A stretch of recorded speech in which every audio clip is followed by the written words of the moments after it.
তো ফাইনালি বন্ধুগুলো আর একটা ব্লগে তোমাগুলো সামনে চলে আসলাম। তো আজকে ব্লগটা হচ্ছে যে বাইরেও আমরাগুলো অনেক কষ্ট করি, কাজ করি, তারপরে একটা দিন রেস্ট পাই। সেই দিনটা হলো এই যে আজকের দিনটা, যে রবিবারের দিনটা। সেই দিনটা তো আমরাগুলো অনেক কষ্ট করি, মানে কি আর তোমার দেহি বেড়ে পাওয়া যাচ্ছে না, অনেক কষ্ট করি আমরাগুলো আজকের দিনটাও। তো এই যে জামা কাপড় ধোয়া, তারপরে কোনো জায়গা মনে করো যদি ঘুরির যাওয়া, মানে অনেক আর কি এই ধরনের আর কি।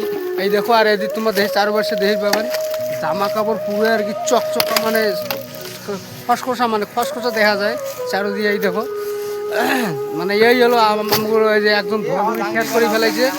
তো এই পরিস্থিতি, মানে রবিবারের দিনটা আর কি আমাগুলো জীবনের আর কি, মানে কবার গেলে মানে সেই দিনটা তো, মানে আজকের দিনটা তো আমাগুলো কষ্টের দিন আর কি।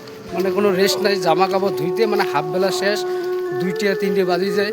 তারপরে হালকা মালকা যতটুকু রেস্ট পাই, তো সেইটুকু রেস্টে আর কি আমাগুলো এদিক ওদিক খানিক ঘুরির যাই। ঘোরা মানে বাজার ঘাট আর কি, মানে এদিক ওদিক খানিক বেড়ে আসি। তো এমন আর কি পরিস্থিতি। আর মুইও জামা কাপড় ধুলুম এই খানি আগত। তো এদিকে আর কি প্রচুর রোদ দিছে, গরমও লাগিয়ে দিচ্ছে পুরো।